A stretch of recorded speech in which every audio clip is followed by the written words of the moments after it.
and introduce the governor's recommendations for. Before we get going, with me is Mary Ann Conboy, no stranger to the committee. She's our capital budget coordinator at MMB, as well as Assistant Commissioner Jen Hassemer, who's Assistant Commissioner and responsible for the debt management for the state. So we're happy to be here. Today I'm going to go through a couple of things. One, I'm going to just give you a quick overview of the capital budget process, discuss the growing needs for infrastructure, talk about projects and how they were updated from 22 to 23, provide an overview of the governor's infrastructure plan, and then finally just walk through the capital budget financing so you understand it. So it should be a good overview for the committee, a good introduction. What we intend to do is then follow through with individual and more specific discussions of agency recommendations, so you get a feeling and understanding of the strategy at each of the agencies. This will give you an overarching understanding of how we got to this point. So let's start with the overview of the capital budget process and these recommendations.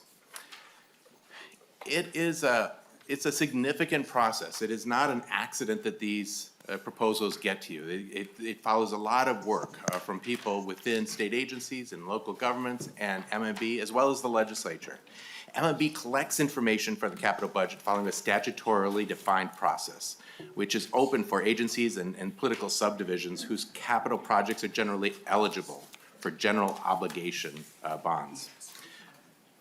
Requests are developed in odd-numbered years and published with the governor's recommendations in January on even-numbered calendar years. So the process is all facilitated by MMB. This is all a process that's set up in Minnesota statute.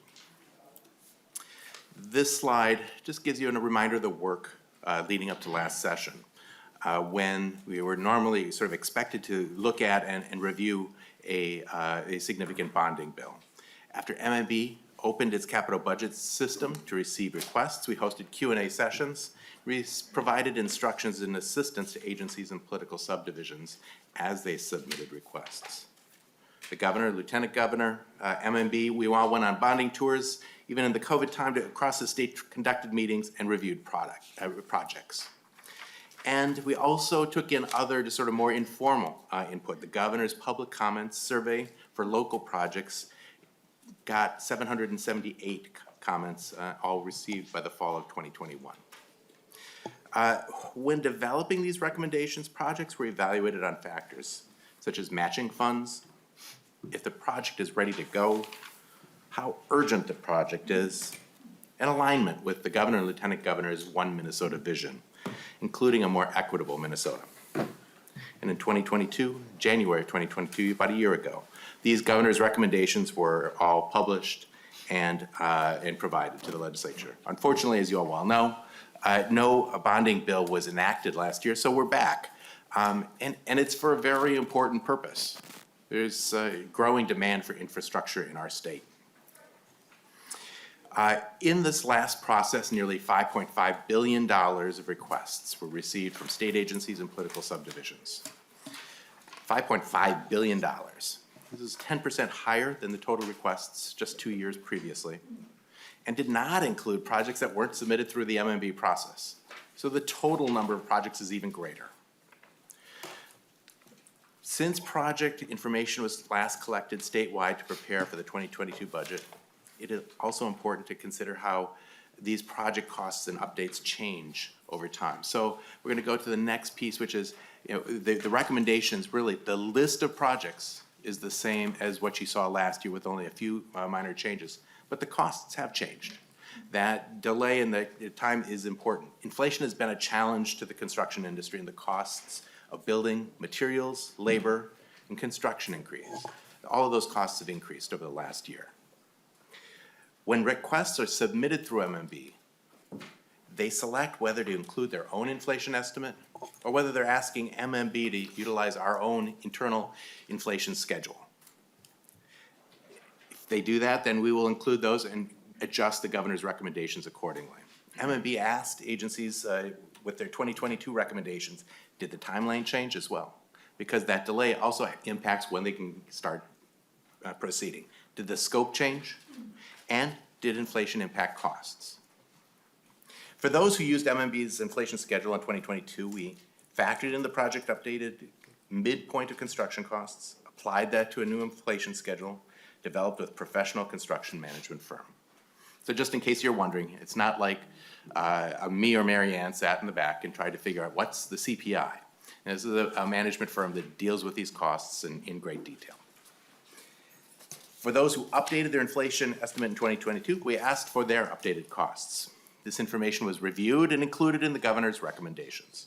So in short, the governor's recommendations accounted for inflation and were specific. It wasn't a generalized inflation cost, it was specific to those particular projects.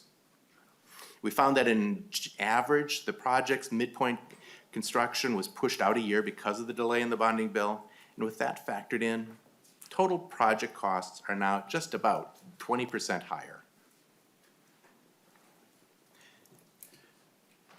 I'll take you to the next slide then, if there's no questions. We'll be walking through the governor's infrastructure plan at a high level.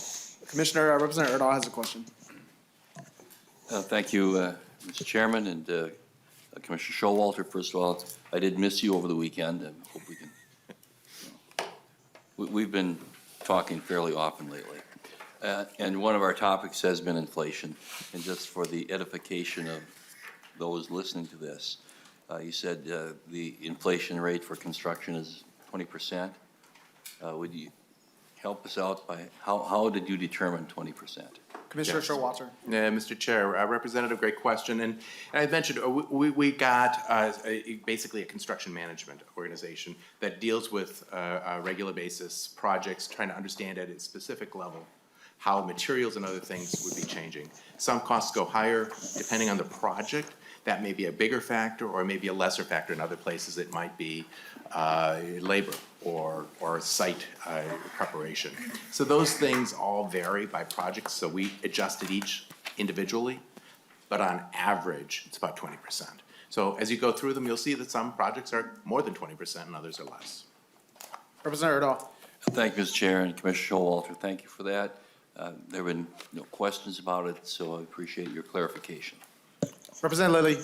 Thank you, Mr. Chair, and Commissioner, on that 20%, what are you finding? Is it labor or materials, or do you have a sense of what the 20%, what are you finding right now? Because Commissioner Showalter. Great question, Mr. Chair. Representative, I'll start and I'll hand it over to Mary Ann Conboy, who's been working on those specific information. Certainly materials has been a big cost because we're seeing that impact across the board, but I'll let her go into a little bit more detail.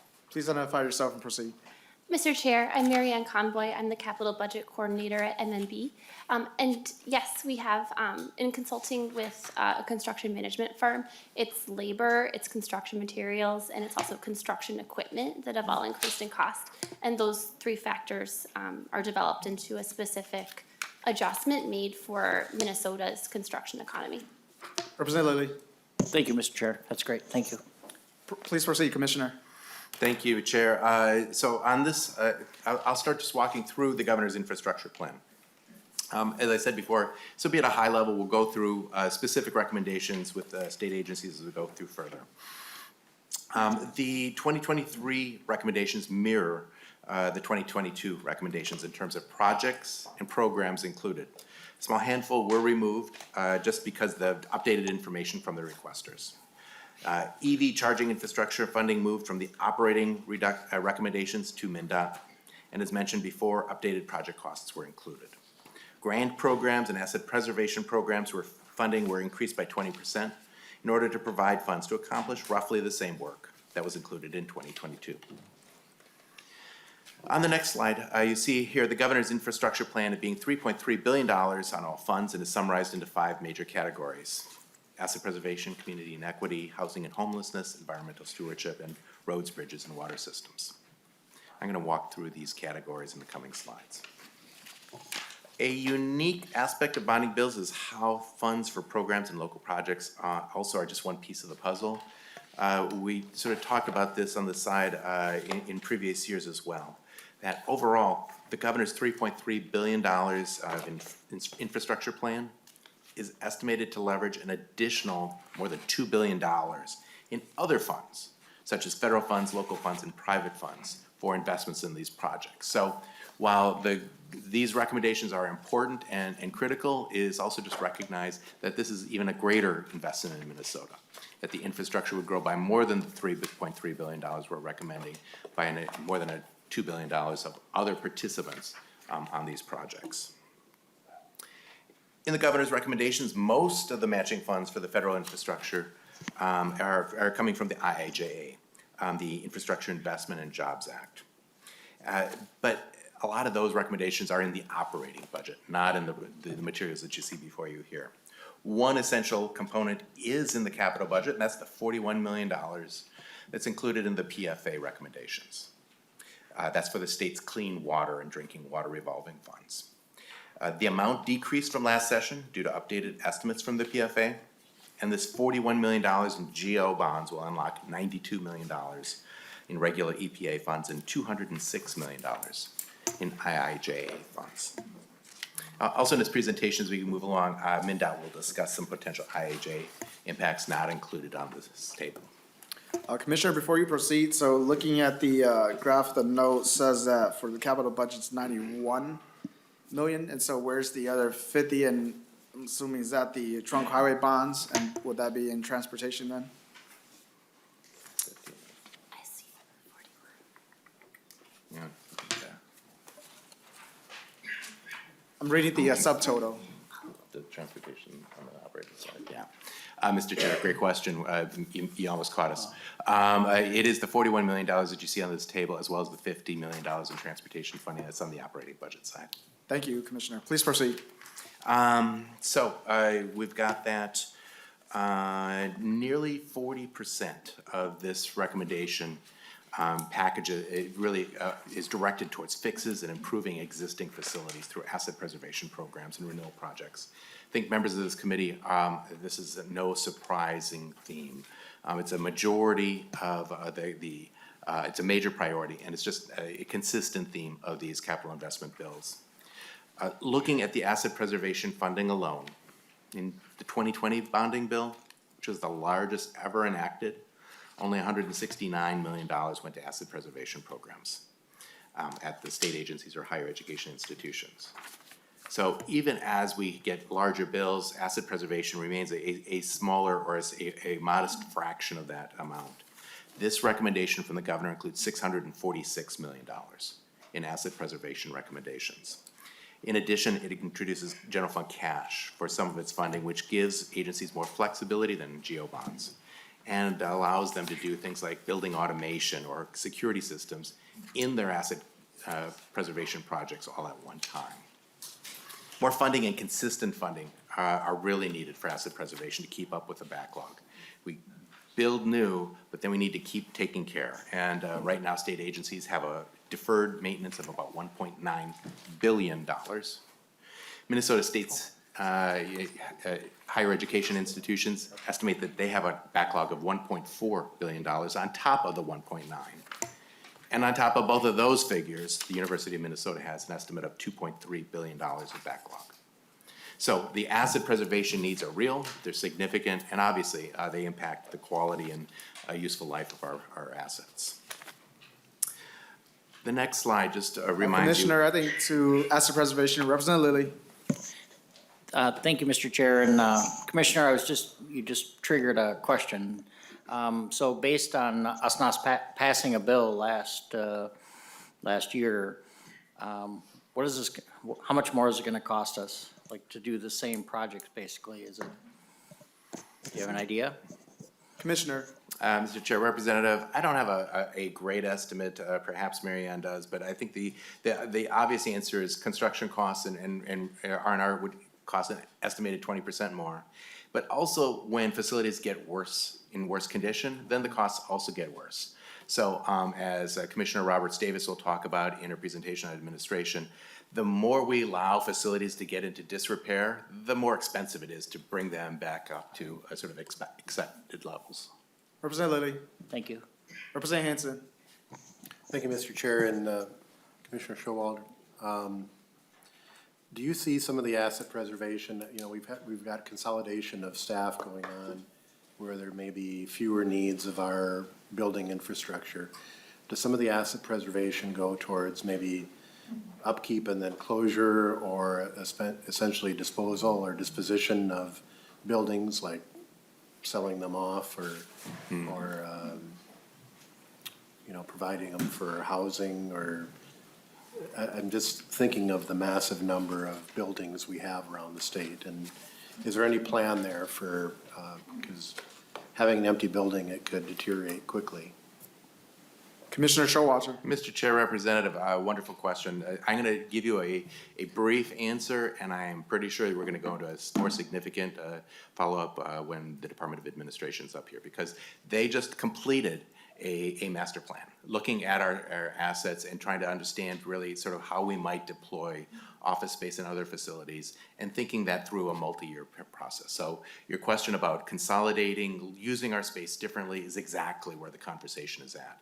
I can speak as a commissioner of my own agency. We're in the midst right now of consolidating space, trying to figure out how to shrink our footprint, use space differently, and I think that's going on across the enterprise.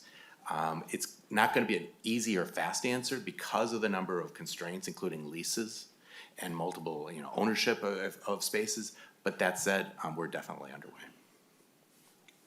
Please proceed, Commissioner. So I want to just, I sort of already made this point, but it's just like asset preservation, besides sort of the financial reasons, we touched on it right already, is that it's just it's the right thing to do.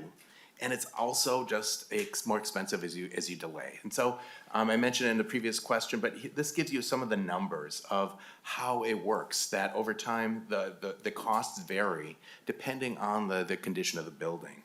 And so it is a factor for Minnesota, it's a factor for all public entities, and it's one of the factors that we discuss with our rating agencies when we talk about where's Minnesota, how does our bonding program work, and really what are we using these bond proceeds for. Moving ahead, there's a number of other themes in this recommendation that includes community inequity, which is about 16% of our total recommendation. And while every project in this recommendation will have positive impacts on local communities, this category highlights many of the projects that are requested by local units of government and benefit communities across the state. About $290 million of this is for projects like community centers and public spaces and public safety facilities in cities, towns, and counties. In addition, about $12 million is included for local governments, nonprofits, and tribal governments to construct and renovate early childhood facilities. And the governor's recommendations also dedicate a historic amount to equity, with a $200 million set aside to evaluate and select projects in the capital investment bill. On the next slide, about 14% of the recommendations for housing and homelessness. Housing infrastructure is just critical, and it's really a critical factor that the governor's recommendations continue to target. $250 million of this proposal is for housing infrastructure bonds, be used as a statewide resource and really address the shortage of affordable housing units. The recommendation also expands the use of housing infrastructure bonds to support the construction of multifamily rental housing for households with incomes at or below 50% of area median income, AMI. That varies by county, so as you know, that may be for a household of $37,500 to $52,800, depending where you're at for 3 people. But it's an important metric for access and making sure that we can really address needs across the state. In addition, $60 million is included for public housing rehabilitation to preserve existing public housing and keep it safe and healthy for residents. And ultimately, there's $100 million in cash for housing infrastructure and $20 million for public housing rehab. Those are in the operating recommendations. Also included in this plan is $84 million for emergency shelter facility grants to local and tribal governments and their nonprofit partners. The next slide highlights environmental stewardship, a theme that comprises about 10% of the total recommendations. These are investments that conserve energy and invest in affordable renewables. Some examples of it are $12 million for a state building revolving loan fund to agencies to finance energy efficiency and water conservation improvement projects. Another $6 million for state building renewable energy production accounts that incorporate solar and wind and other renewable energy systems. And they also make investments to adapt and to prepare for increasingly extreme weather events. That would include $20 million for DNRs, flood mitigation grants to local communities. That helps really construct levees and other infrastructure that reduce flood risk that costs more later. $24 million for PCA's local government stormwater construction grants. This is infrastructure not currently addressed by the PFA. And these recommendations also help Minnesotans just be better stewards of the land that we call home. $12 million for grants to local governments for composting and other programs. $37 million to fully fund the capital assistance program projects for counties that address solid waste and recycling facilities, and more. Going further, roads, bridges, water systems, additional parts of our infrastructure system are about 20% of these recommendations, and these really help us keep connected and keep moving and help our overall economy. The governor recommends $252 million in this area, in particular to repair local roads and bridges. The governor also recommends $80 million for high-priority trunk highway bridge projects, such as the bridge in this image, and the Blotnick Bridge up in Duluth. And finally, $222 million for the Public Facilities Authority. And as you well know, that helps local communities address drinking water and maintain storm and wastewater infrastructure. Commissioner, we have a question from Representative Hanson. Thank you, Mr. Chair. And I know transportation is coming, but I'm just wondering if the Lafayette Bridge untanglement or is in there, or if that's any planning or. Commissioner Showalter. Mr. Chair, Representative, I'm going to have MnDOT respond to that as to how it fits into the recommendations. Please proceed. The next slide just hits the other 2% of the recommendation, which is funds for bond sale expenses, other financing that just wasn't included in the other 5 categories. That would include user financing requirement for Ramp F's debt service in order to provide financial relief to the Department of Administration's parking fund. And so to Representative Hanson's earlier question about how to remove and how the change in use of office space, that speaks directly to that. It also includes funds for deed and Met Council and DNR and public safety to administer local grants in the capital budget. Moving forward, I'm going to just talk about the financing of these recommendations. To summarize, we've got $1.9 billion in general obligation bonds and $1.4 billion made up from other funds such as appropriation bonds, trunk highway bonds, general fund cash, and totaling an amount of $3.3 billion. As this slide shows you, these different financing tools are sort of comprise that total amount, and each of them is really tailored towards the needs that are being used for. General obligation bonds have very strict and defined uses, and so those are really appropriate for some projects, whereas cash or trunk highway bonds are appropriate for other projects. And so as the committee looks forward, just know that each of these is really different and appropriate for certain uses and not appropriate for other uses. The governor's recommendations include $119 million less in GO bonds and $602 million more in general fund cash when compared to where we were in 2022. And this is really to stay within the debt capacity guidelines. The major drivers of this are the governor's released budget included $40 million in Rural Finance Authority loans and $50 million in trunk highway bonds for IHA match. Both impact the debt capacity guidelines.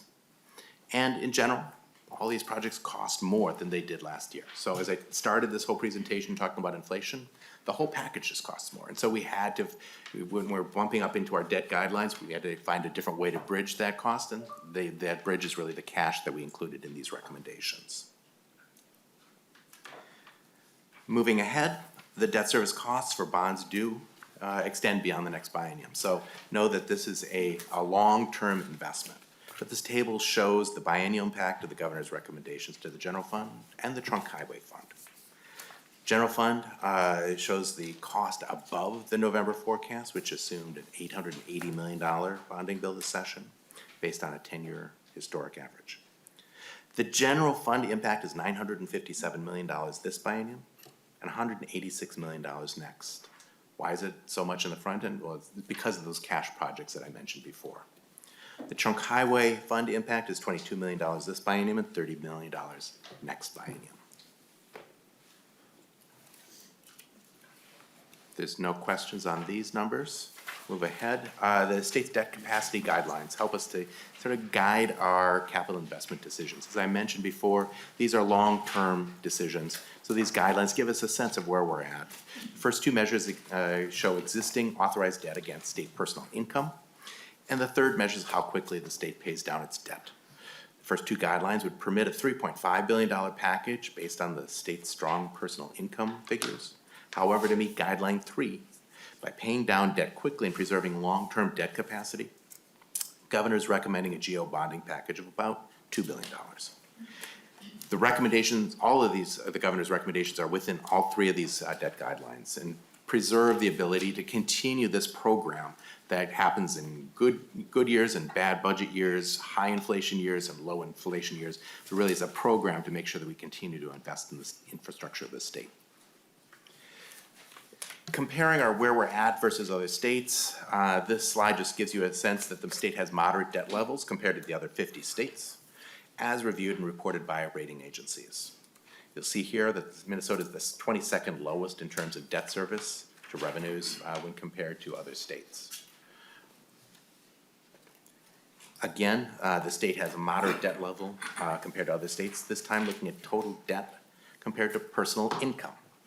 Passage of the governor and lieutenant governor's recommendations today would not materially change how these debt levels compare to other states as well. Sometimes one thinks that, oh, this bonding bill is going to move us way up the line or way down the line. These are fairly stable and really assume that all states are continuing to proceed making these kinds of investments. As always, we have plenty of more materials. Information for the governor's recommendations are on the mn.gov website /MMB under the budget category. Includes a listing of all the projects, summary descriptions of them, and further breakout for the committee in its consideration. With that, Mr. Chair, that concludes my prepared presentation. Happy to take any questions. Representative Erdahl. Thank you, Mr. Chairman and Commissioner Showalter. Just wondering, you have the governor's new bonding proposals here. We are, as you are aware, because you're doing it with us, working on the bill that we did the framework of a year ago. Now there are, I just wonder about duplication. For example, you had in the new proposal $20 million for flood mitigation. If by chance in the bill that's being prepared we complete and passes, and if there were $20 million in there for flood mitigation, would that mean that that would then supplant what's here or substitute what's here? Would the new 20 million go away, and then would you put another one? How would that work? Commissioner Showalter. Mr. Chair, Representative, a great question. And how the legislature wants to pass bills, whether last year, this year, in multiple bills, is really your choice. We're seeking, for instance, in that case, $20 million for that purpose. We've got a long list of priorities. I'm trying to walk through those. And, if they happen right away or if they happen at the end of session, means either one is good as long as they happen, because we're really seeking funding at these levels for these programs. So to your question, if we were able to get some of these appropriations and projects moving right away, that's awesome. That would reduce the amount that the governor is seeking for other projects. Representative Erdahl. Thank you, Mr. Chairman, and Commissioner, thank you for that. That was my follow-up question was going to be, then does that help the total to be reduced? And you answered that, so thank you. Representative Lilly. Thank you, Mr. Chair. Commissioner, so I've been asking about the, the increased costs and that sort of thing. So, and you mentioned material and labor, and having been on this committee for a few years, former Chair Hausman often said that there was cost related to not passing bills in just strictly financial, costing more with like Moody's and other things. So if we are we seeing anything in regards to our bond rating or real cost of money, just that alone? Commissioner Showalter. Mr. Chair, Representative, great question. There's a lot going on there. And certainly Assistant Commissioner Jen Hassemer can comment or follow up later. There's a couple of things going on. Since we met last, one good thing is we've been upgraded to AAA. So, we have what I would say is reached the appropriate level of credit ratings, where all three credit rating agencies say that Minnesota is among the best. Because of our debt portfolio, because of our long-term outlook, because of our sort of patient, appropriate, sort of serious, long-term management of capital investments and the risks that come around it. On the other hand, interest rates have gone up. So, to your question, the interest rate environment is very different than it was just a year ago. Right now, I believe the interest rates for these types of bonds would be above 4%, where a couple of years ago it would be more like, or a year ago, it'd be more on 2%. So those things change. And as I mentioned, even at the release of the governor's budget a year ago, we should be doing it regardless of the interest rate. We can't guess what the interest rate's gonna be in August, but we can decide what our needs are, move on a long-term process and make sure that we're appropriate. So there are some costs. Absolutely, the delay has cost us some. And, but hopefully right now the interest rates are not gonna keep on going up. Representative Lilly. Thank you, Mr. Chair and Commissioner. Thank you. It's always good to hear that our bond rating is doing so well.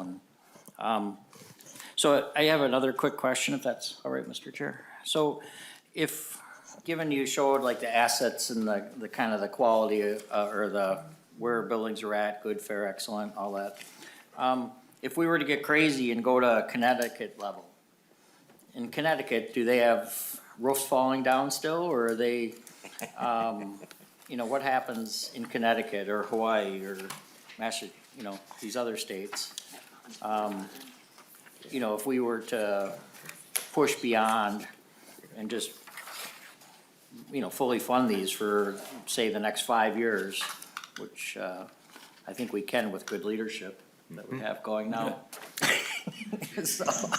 Commissioner Showalter. Chair, Representative, I'll start an answer. If Mary Ann has anything to add, we'll go there. I think a couple of things here. One is, I'm sure they still have some bad roofs.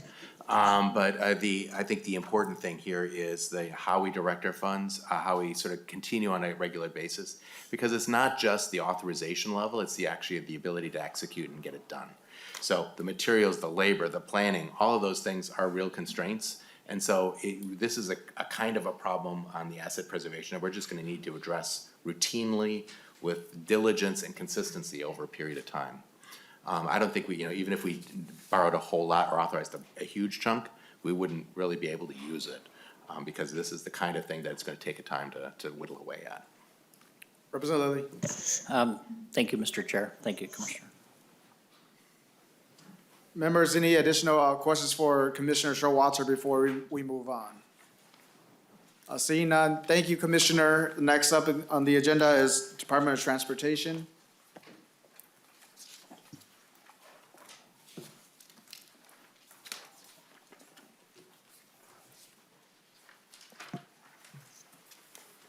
Welcome, Commissioner Dobbenberger. Please identify yourself for the record and proceed.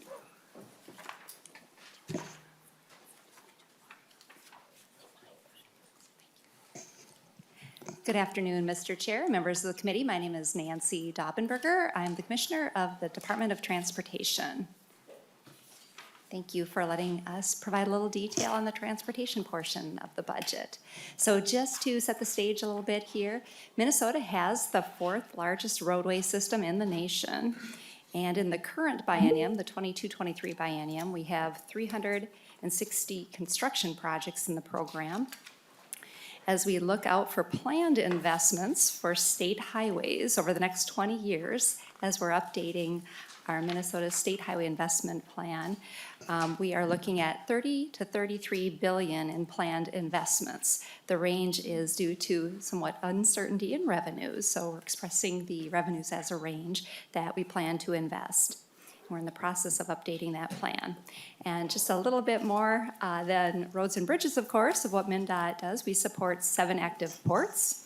3 are Lake Superior, 4 Mississippi River ports, 34 transit providers serving all 80 non-metro counties, so that's Greater Minnesota Transit Services, 133 publicly owned state-funded airports, and 4,420 track miles serving 21 railroad companies. So on the IIJA, that provides $4.8 billion over 5 years in federal highway funding, formula funding for roads and bridges to the state of Minnesota. And so that's about a 30% increase in the state's highway formula funding, which is about a 20% increase for existing core programs, plus some new programs, the Carbon Reduction Protect Program, bridges, electric vehicle charging infrastructure, to name a few.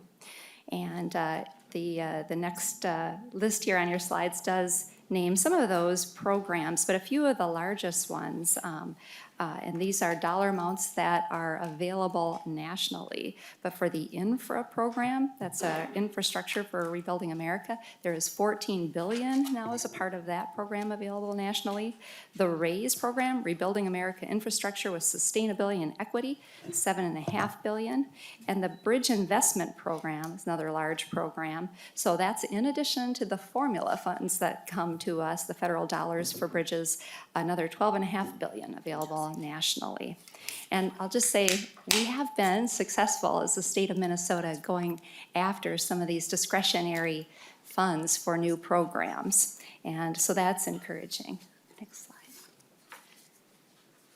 So as we talk about what we need for state or local match to these federal dollars, this next slide lists some of those. So the top line there, the Federal Highway Administration programs, MnDOT has a federal fund coming to us about $170 million per year.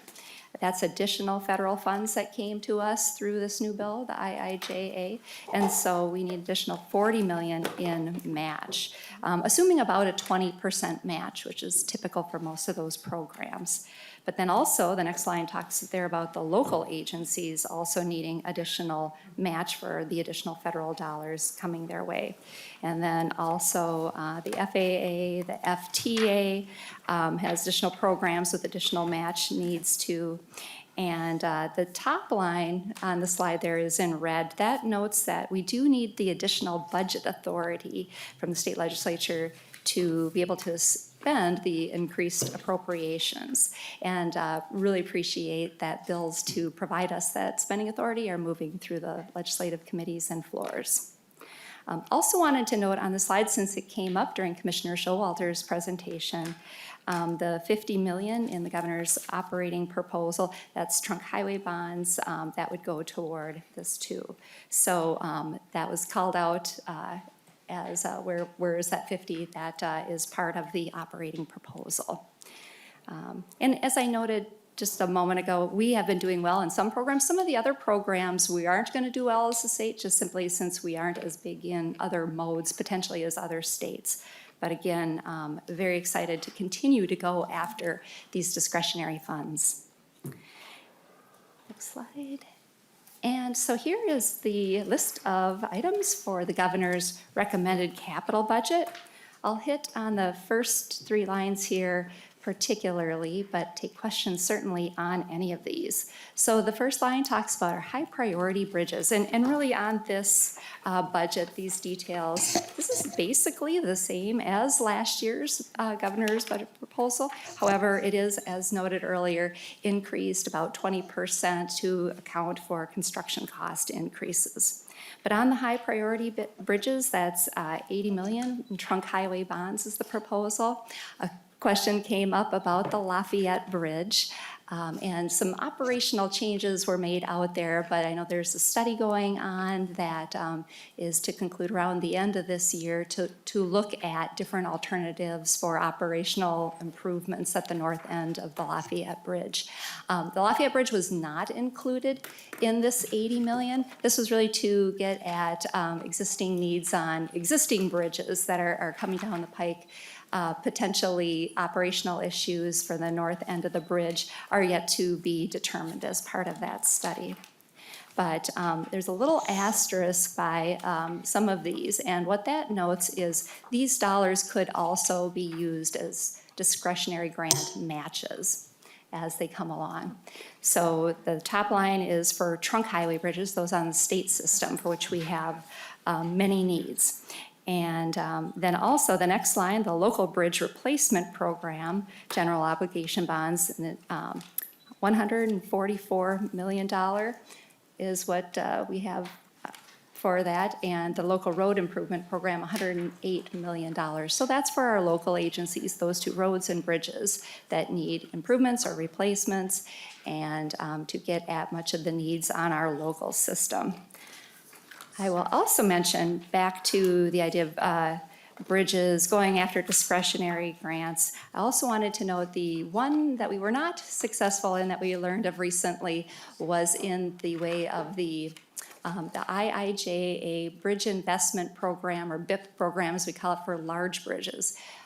Commissioner Showalter had mentioned the Blatnick Bridge. That is one that we need a significant amount of funding. It's going through a scoping study right now. We were not successful going after discretionary dollars this year, jointly with the state of Wisconsin, since that's a border bridge, shared ownership. However, since I heard there were at least 40 applications and only 4 got funded, there was a large amount of money to those who were awarded funds. So that is encouraging for certainly future applications for us, and we do intend to apply for funds in the additional years of the program.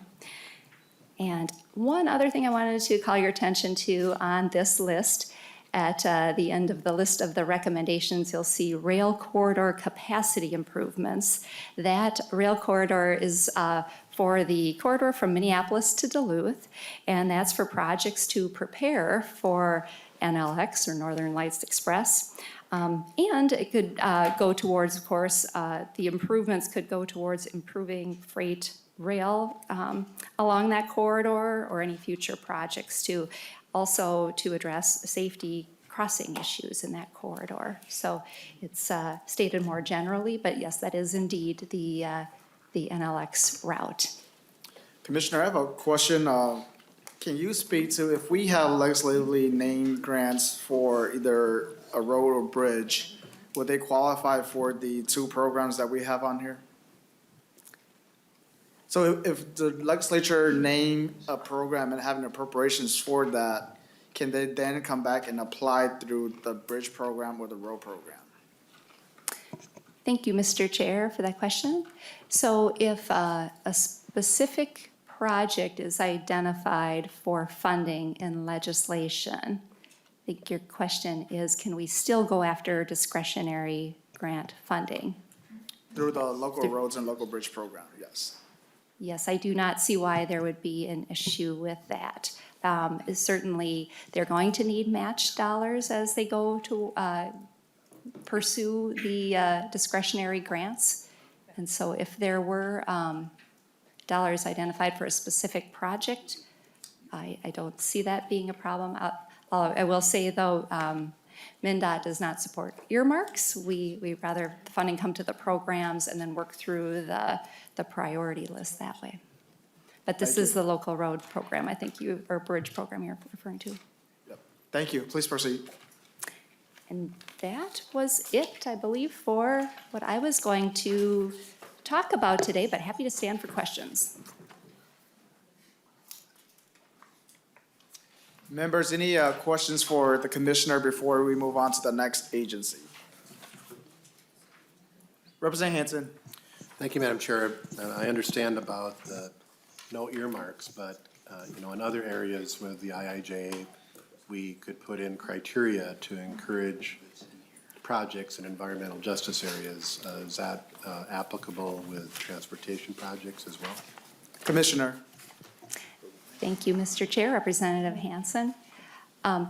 Yes, I will say the IIJ program has priorities around, as noted with some of these newer programs they have with the federal bill,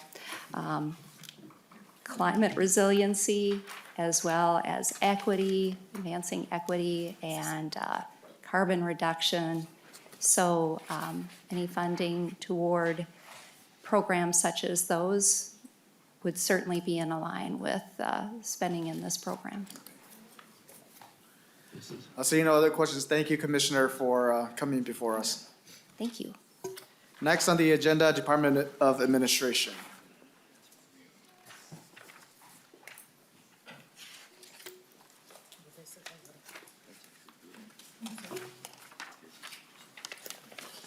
Welcome, Commissioner Roberts Davis. Please identify yourself and proceed with your presentation.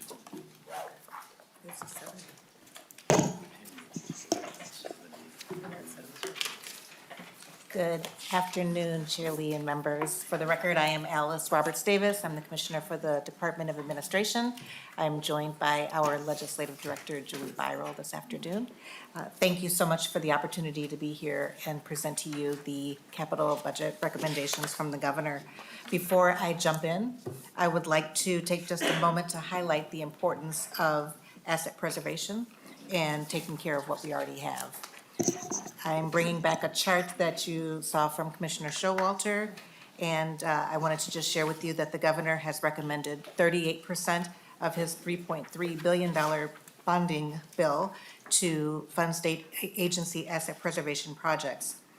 Asset preservation has become an increasingly important challenge for state agency operations, and adequately maintaining state facilities is imperative for supporting the efficient and effective delivery of services and programs to Minnesotans.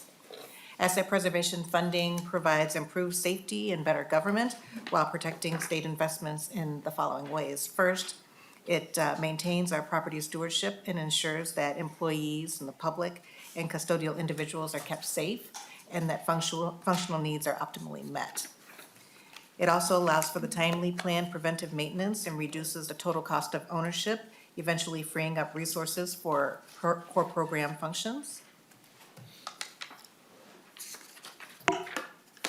Excuse me. The cost to maintain a building is cheaper than the cost to repair it. And in addition, it also saves time and disruption for tenant operations, and that cost savings is immeasurable. The green line on the graph that you see highlights the cost per square foot to repair our state-owned buildings, depending on the building condition. And the blue bar graph also shows the percent of state-owned buildings within each building category. Addressing some of the backlog and remaining current on repairs is efficient budgeting because it costs more to fix breaks and respond to emergencies than to fund plant upkeep. Funding asset preservation requests saves energy and reduces greenhouse gases. Modern, properly operating buildings use less energy and water, making agency buildings more operationally efficient while reducing our energy costs. To help illustrate the critical need to fund agency asset preservation requests, think about the following things that you see before you. First, the state of Minnesota owns over 4,900 buildings spread across 19 state agencies. This adds up to more than 34 million square feet. The buildings have a replacement value of $9.8 billion, and the average age of these buildings is 41 years of age, with 42% of our buildings over the age of 40. We've also calculated that the deferred maintenance on these buildings is about $1.9 billion. Recent asset preservation funds have been used for replacing and repairing HVAC systems and water heaters, updating building controls and security systems, replacing elevators, windows, and roofs for buildings that need them. So now, moving into the governor's capital budget recommendations, our proposals will assist in the state's service to Minnesotans, as well as our ability to recruit and retain the state's future hybrid workforce on the Capitol complex. The capital budget presents an opportunity to help harness the energy to fight climate change while making our operations more efficient. In his 2023 bonding recommendations, the governor has included strategies to reduce energy and water use in our state government operations. Additionally, we are focused on investing in the future of the Capitol complex. These aren't going to be new proposals, but they are dollars for bolstering Capitol complex security, removing failing facilities, and improving the accessibility of owned and leased buildings. First, the governor recommends permanently relieving the state parking fund of the obligation to pay the debt service for Ramp F. The requirement that the debt service be covered by user fees in the parking fund has plagued the parking fund for years. This issue has been made exponentially worse during the pandemic because we saw a large reduction in the number of parking contracts and reduced meter usage. Without relief, parking rates on the Capitol complex are estimated to increase at least 60% to cover the shortfall, with state employees and visitors bearing that burden. The increase would push state parking rates well beyond the market rate average in the area, And if parking contracts are not sustainable for current parkers, then the long-term stability of the parking options on the Capitol complex will be at risk. The debt service for most bonding projects is covered by the general fund, and this change would align the debt service for Ramp F with other typical bonding projects. Next, the governor recommends $2.1 million in general obligation bonds and $6.9 million from the general fund for a total of $9 million for CAPRA. CAPRA is the Capital Asset Preservation and Replacement Account, and these dollars fund emergencies and hazardous materials abatement for state buildings. This program ensures that state facilities which experience unanticipated emergencies are quickly operational again, and that construction projects are not unduly delayed if there are hazardous materials discovered. As an example of the type of work that CAPRA funds, you'll see on the right when a pipe burst in the state office building a few years back, the water pooled on the floor and waste bins were set up to catch the leaks, and CAPRA dollars could be used in that type of scenario. Next, we have two proposals to provide resources to state agencies to make their operations more efficient. First, the governor recommends $12 million from the general fund to add to the revolving loan fund to finance energy efficiency and water conservation improvements in state agencies throughout Minnesota. These improvements lead to more efficient state buildings and reduced energy costs. This fund was established in 2021 with dollars from the Renewable Development Account. However, the funds are directed to give preference for use on buildings that are located within the Xcel Energy Service Territory. So we're requesting additional funds for insurance that funds are available for all state buildings throughout the state. The governor also recommends $6 million from the general fund for renewable energy investments at state-owned facilities. We have an abundant, cost-effective renewable energy resources, including wind, solar, and biomass. But due to technology advances, solar and wind energy costs are decreasing rapidly. However, agencies often lack the upfront capital that they need to add renewable energy generation and storage systems to state-owned buildings. So this proposal would make those funds available to them to make those types of investments. Commissioner, before you proceed, Representative Franson has a question. Representative Franson. Thank you, Mr. Chair. Commissioner, with the state building and fleet sustainability and efficiencies, little screenshot there, is any of this money going toward expanding charging stations? Commissioner. Chair Lee, Representative, this is not for charging stations. There are separate funds available for charging stations throughout the state. Representative Franson. Please proceed, Commissioner. We have a few proposals to invest in the future of state-owned and leased buildings.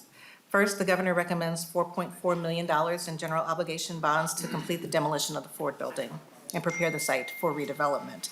This includes removing all hazardous materials and stabilizing the site with landscaping features until authorization for funding for a replacement building is obtained. The building has been vacant since 2004 due to deterioration and the need for major repairs. It is located on prime real estate across from the light rail station, and it's connected to the Capitol Tunnel system. The fiscally responsible thing for us to do is demolish this building because its annual upkeep has already accrued over $1 million in taxpayer debt.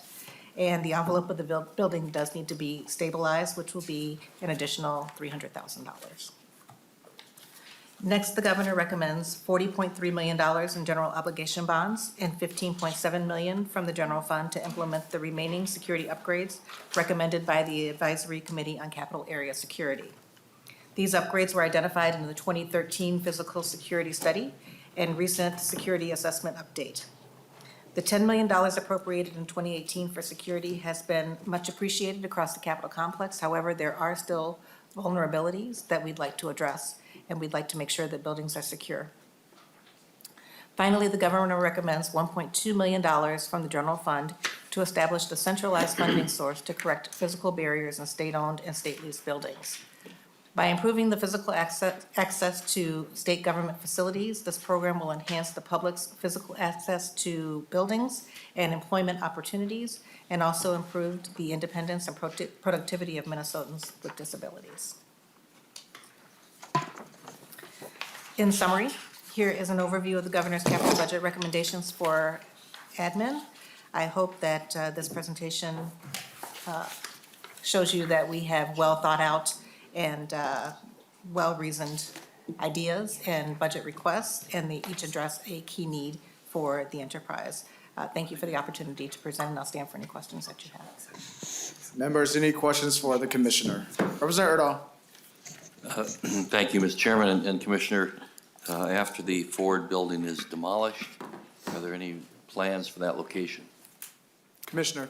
Chair Lee, Representative Erdahl, there are no plans currently for new construction there at this point in time. We would just stabilize the site. We would make it pad-ready. We would landscape and make sure that there's a access to the tunnel that's below, but there would not be an actual building on that site. Representative Erdahl. Thank you, Mr. Chairman. So it'll just be an open space there. Commissioner. Mr. Chair, yes, it would just be green space at this time. Thank you. So my thought of dormitory housing for legislators will never happen there. Commissioner. Chair Lee, not at this time, Representative. Members, any additional questions? Representative Hanson. Thank you, Mr. Chair, and back to the Ford building. So when we demolish old buildings, and I understand the need for demolishing them, is there any opportunity for salvage? Do you provide, you know, if people wanted to collect the bricks rather than putting them into a landfill, or the carved stonework, you know, is there a salvage option where people would pay for that? Commissioner. Chair Lee, Representative, I don't know that there'll be salvage options available. I know that there's quite a plan for sustainably removing the building at this point in time, and oftentimes sustainable removal does include reuse and salvaging those materials. Representative Franson. Thank you, Mr. Chair. Commissioner, I'm sorry, I should have done a follow-up on my charging station. But I was just kind of wondering, what is the fund that you spoke about? And then what is the plan for increasing charging stations? Commissioner. Chair Lee, it's in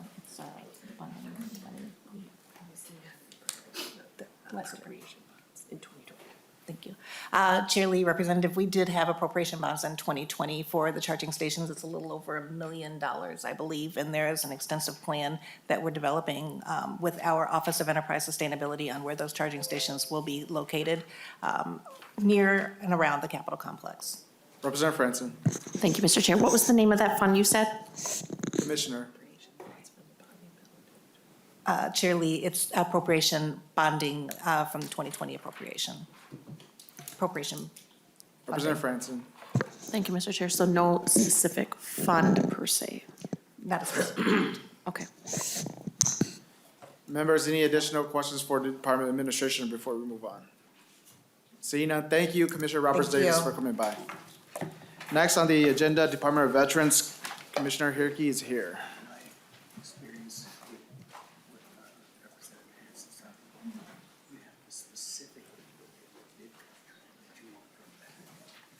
Welcome to the committee, Commissioner. Please identify yourself and proceed with your presentation.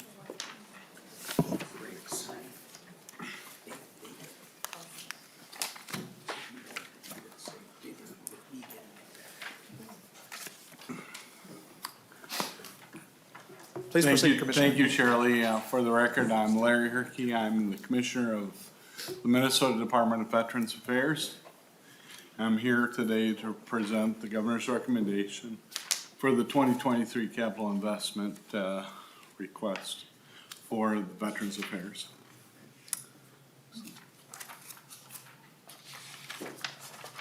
Just as a reminder, a mission of my agency is to support the veterans, their dependents, and survivors.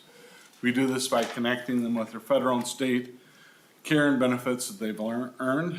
And right now we have about 300,000 veterans in the state of Minnesota.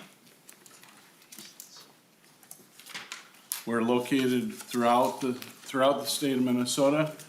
We currently have veterans homes in Fergus Falls, Hastings, Laverne, Minneapolis, and Silver Bay. We have 3 homes that are currently under construction at about 70 to 80% completion now, thanks to the legislature and the federal VA. Those future homes are in Bemidji, Montevideo, and Preston. We have 3 operating cemeteries in Duluth, Little Falls, and Preston. And we have a cemetery in Redwood County which is actually currently under construction at 70% completions also. We're located in several other office locations to include the Veteran Service Building, the Whipple Building, and if you counted all the locations we spend one day in as an office, we're in 55 different communities throughout Minnesota. We have two bonding requests. The first bonding request is for 77.77 million. That's considered a state share to replace the state facility at the Minnesota Veterans Home, which is our domiciliary program in Hastings, Minnesota. We came in to be in possession of this location in 1978.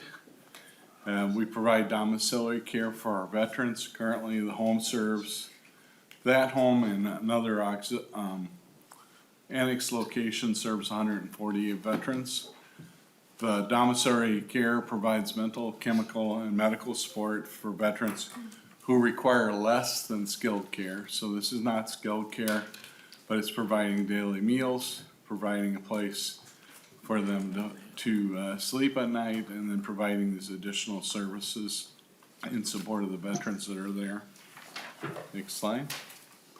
Where are we located? Just east of Highway 61.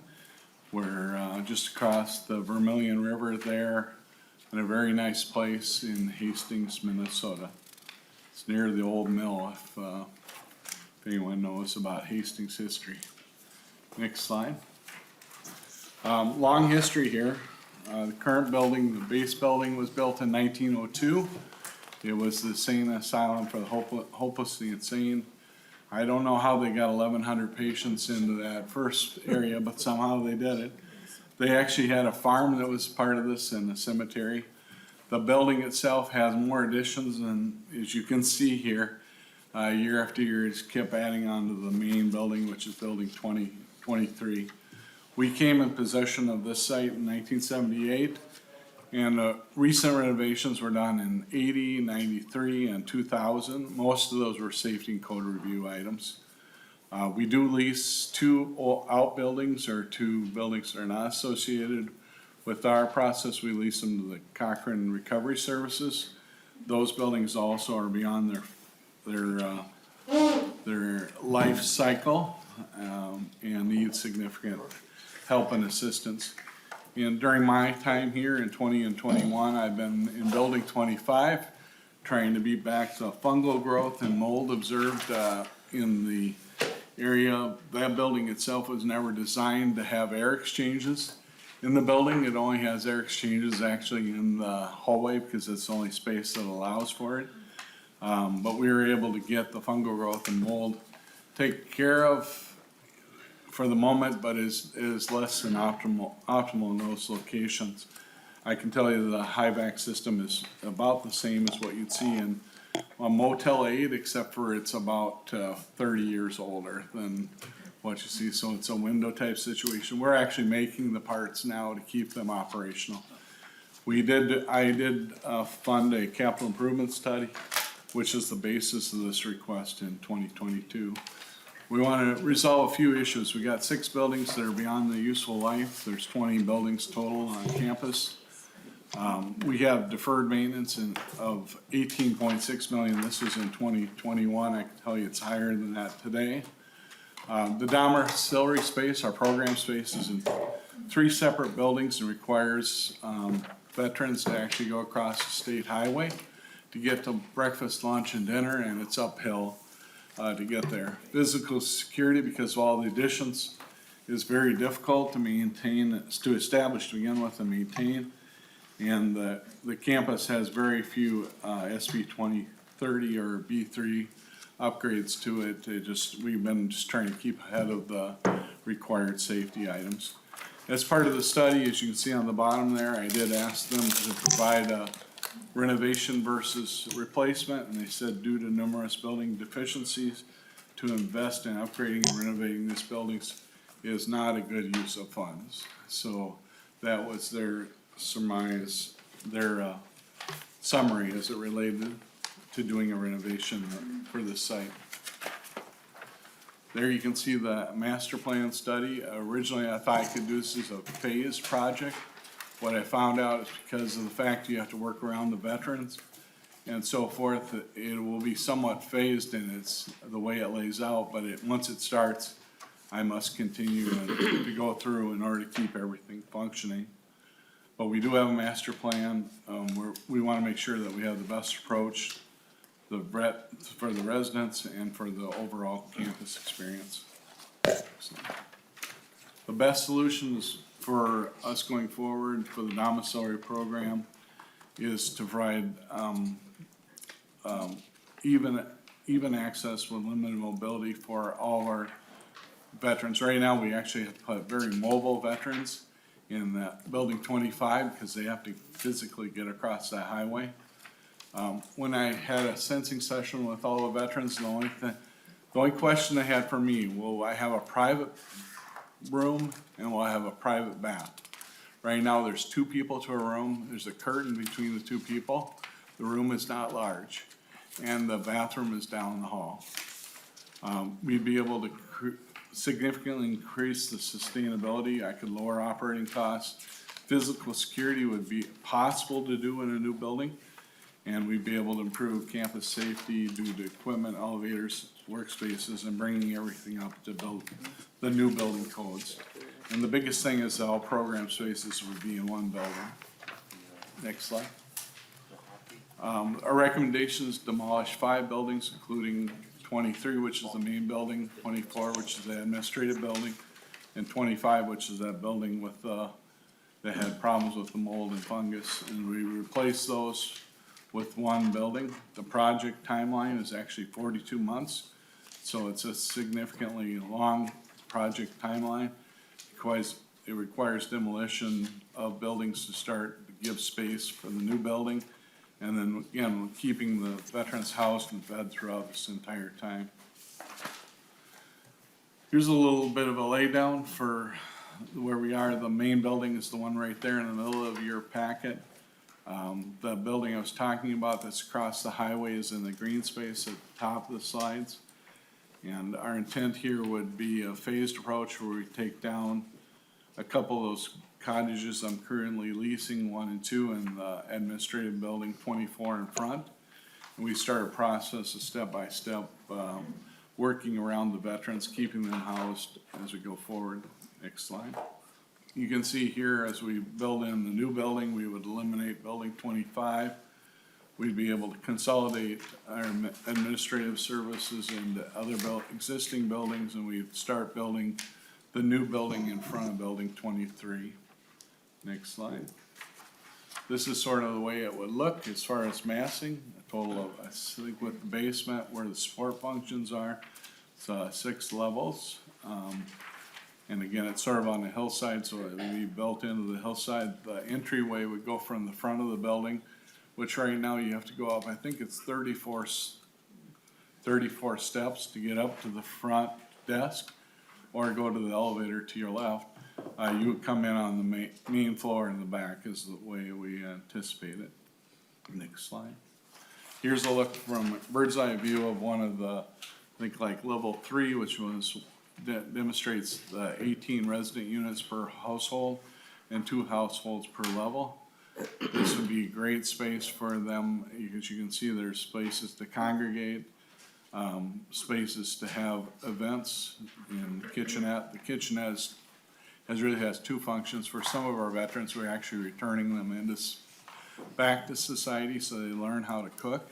So it's a 2-part situation there. It has screening porches, meeting areas, and other areas that they can meet with their mental health provider or other individuals here on each floor. Next slide. And this gives you an idea at the end, with the town center being added at the very end, the main entryway coming in to the back of the building, and then there would be a small vehicle storage garage that would be just to the right side of the picture here. We do envision some solar, probably not enough to offset all the electrical demand here, but some solar here, and we also are gonna do geothermal as part of this That's the large green area where building 25 used to be across the road. Next slide. So in summary, it's 77.77 million is the state share for pre-design, design, demolition, and construction.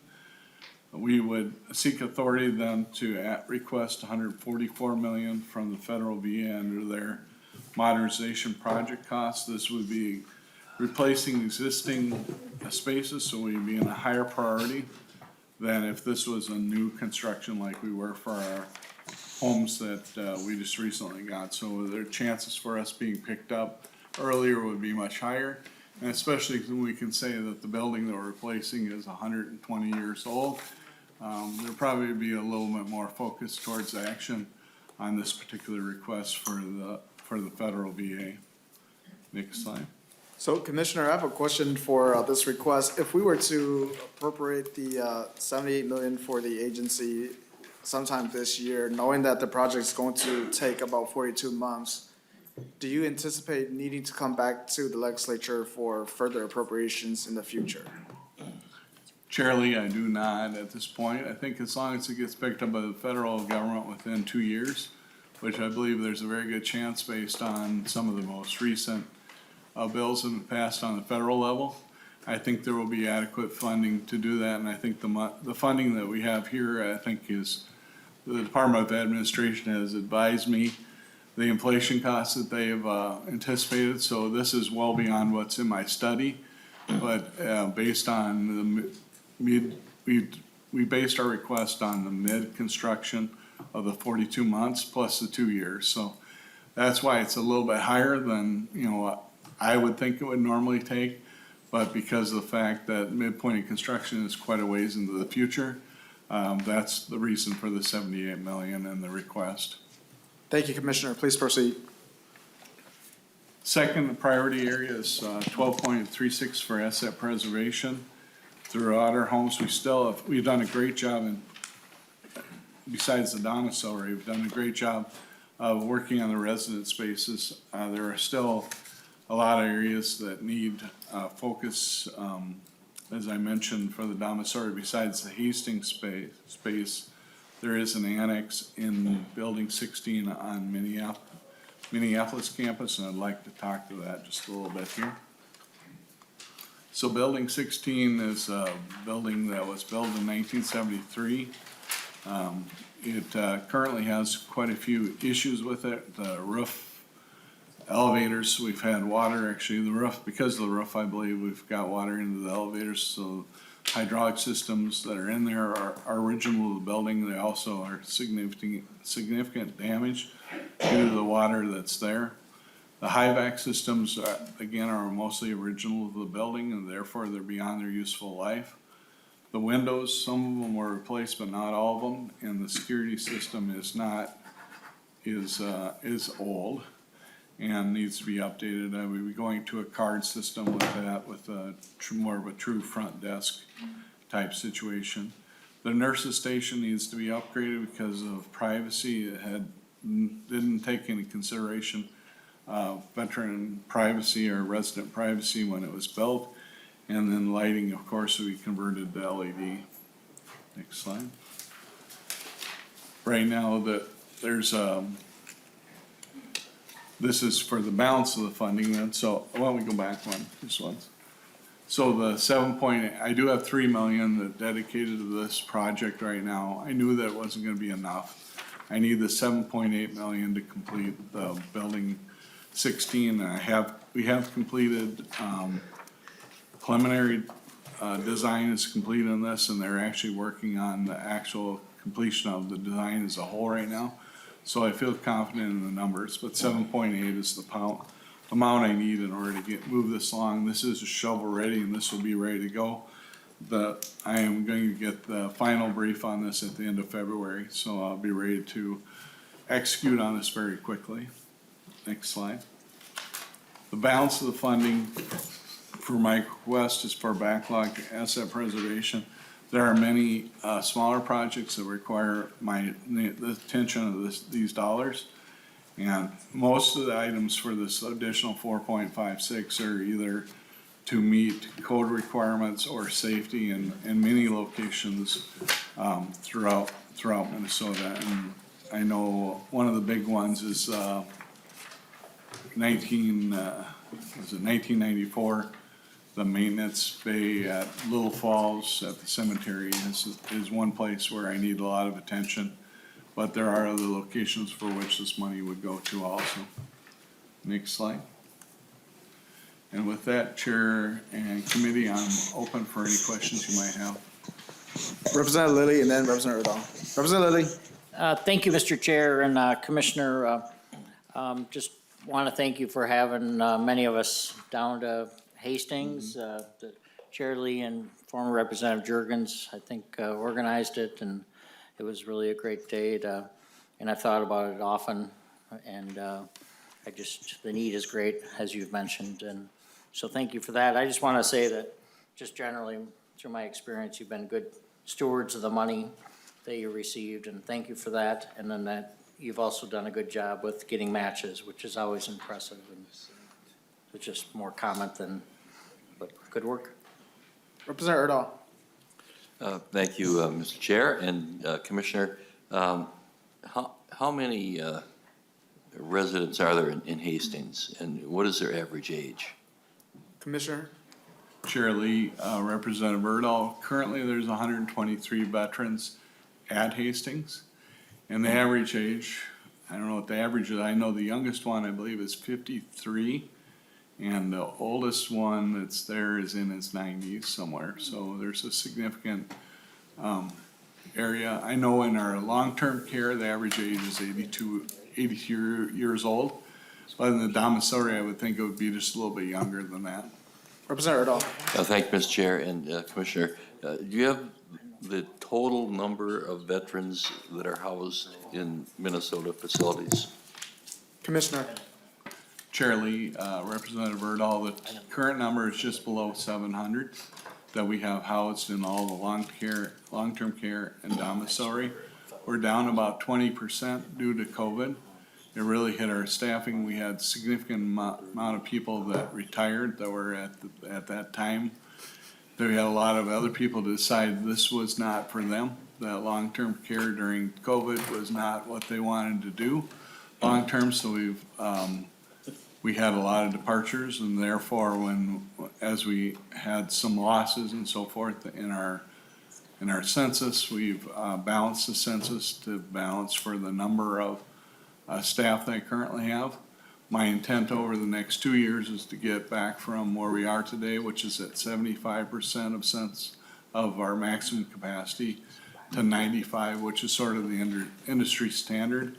That will help also with my operational budget going forward. Representative Erdahl. Thank you. Commissioner, just to that point, then if you were to get to 95% capacity, what is the rough number for us of veterans that you could take?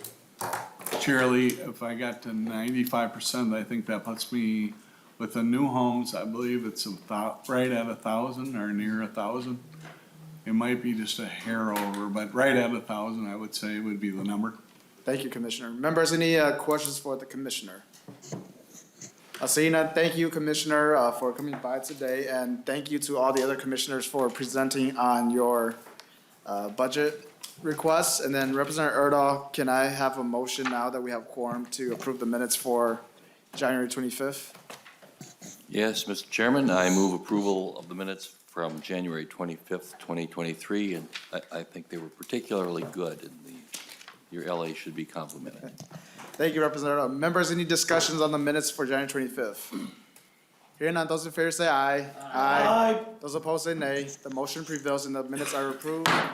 Members, so for Thursday, we will be having commissioners from the following agencies: the Department of Human Services, Public Safety, Pollution Control Agency, DEET, and Department of Corrections. With no further business before us, this meeting is adjourned.